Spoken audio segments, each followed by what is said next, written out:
Good morning dear students. Today in this video I will explain about the introduction part of chapter 14. Chapter name is Understanding Three Dimensional Shapes. हम लोग पढ़ेंगे कि three dimensional shapes क्या होते हैं, ठीक है। इसके बारे में हम लोग इस वीडियो में चर्चा करेंगे। सबसे पहले हम लोग जानते हैं थ्री डायमेंशनल शेप्स होते क्या हैं। थ्री डायमेंशनल शेप्स का मतलब जो सॉलिड शेप्स होते हैं, जितने भी सॉलिड सब्सटेंसेस हैं वर्ड में, सभी के सभी क्या होते हैं, थ्री डायमेंशनल शेप्स होते हैं। ओके, तो यहाँ पे हम लोग कह सकते हैं the shapes which can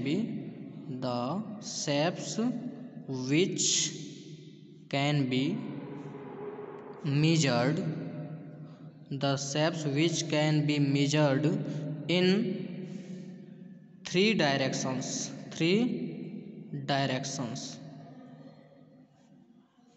are called three dimensional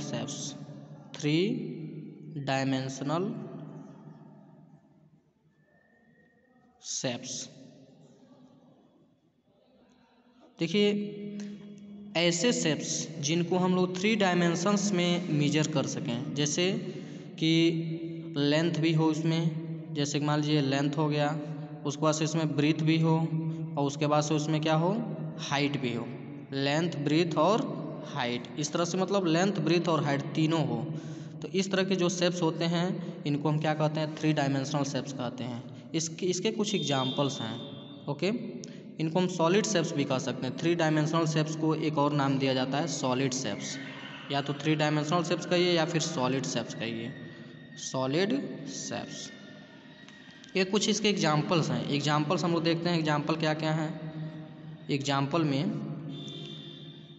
में आप लिख सकते हो, क्या लिख सकते हो, क्यूब आप देखे होंगे, क्यूबाइड,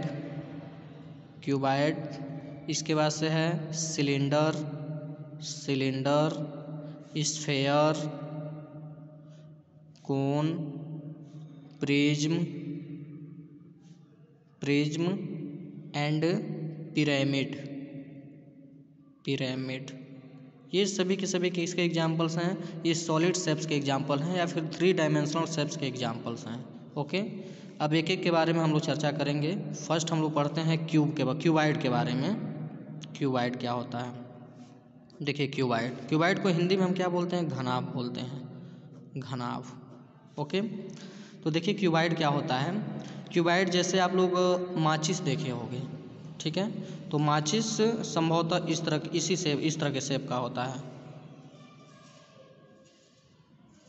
ये हम माचिस को बना रहे हैं यहाँ पे, ठीक है।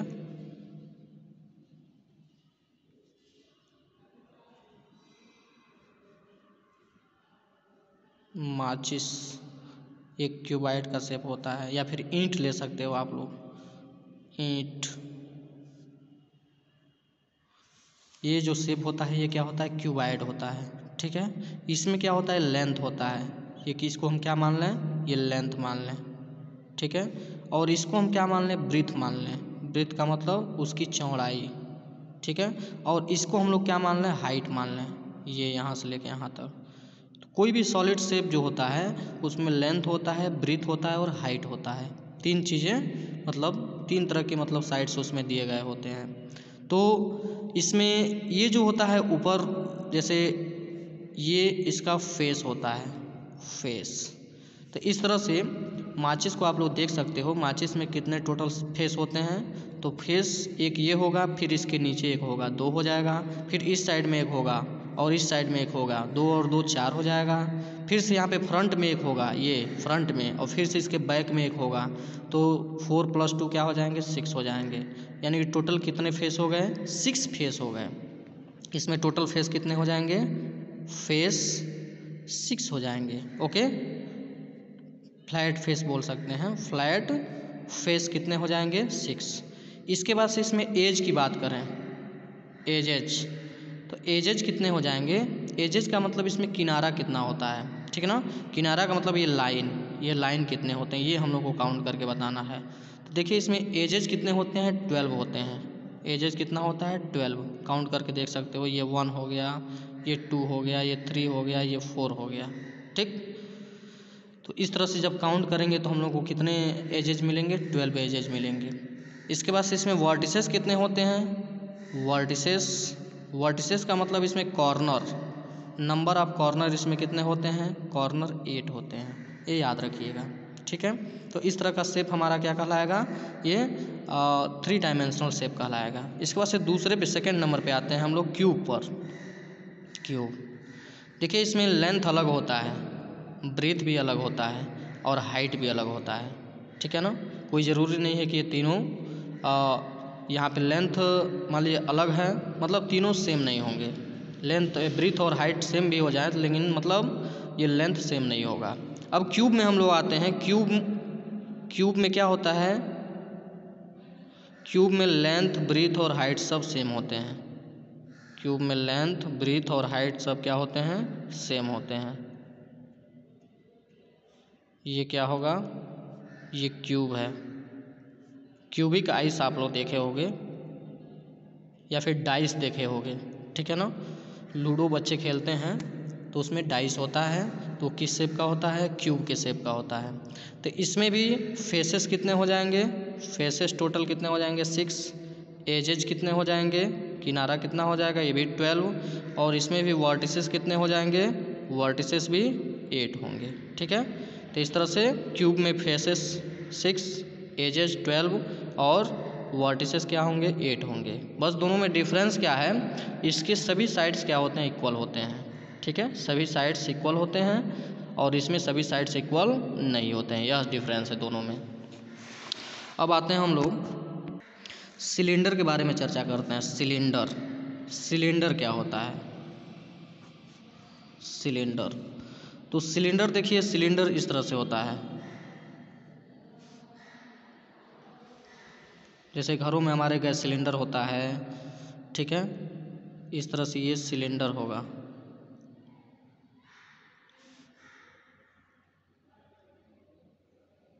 ये सिलेंडर होता है, इसमें यहाँ से लेके यहाँ तक ये क्या कहलाता है, ये रेडियस ऑफ सिलेंडर कहलाता है, ठीक है।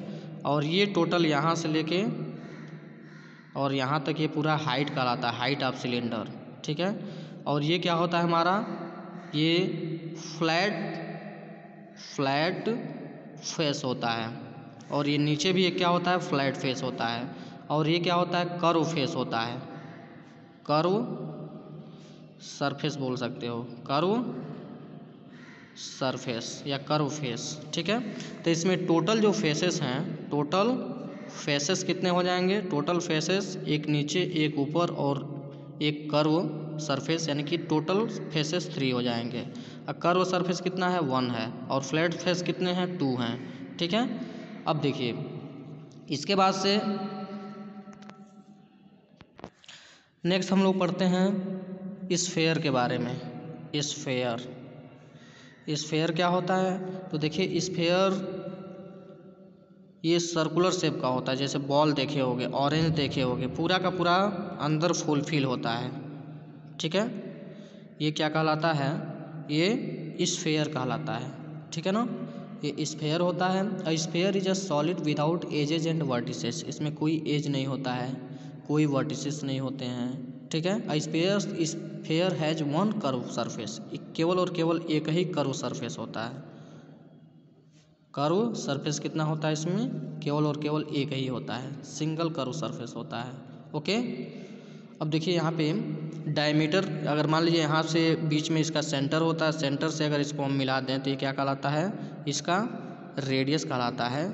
और डायमीटर क्या होता है, डायमीटर रेडियस का डबल होता है, diameter of the sphere equal to 2 into radius. तो इस तरह से हम क्या कर लेंगे, रेडियस पता हो तो डायमीटर आसानी से निकाल सकते हैं, okay. In the next video I will explain about the second part of introduction of this chapter. Thank you students.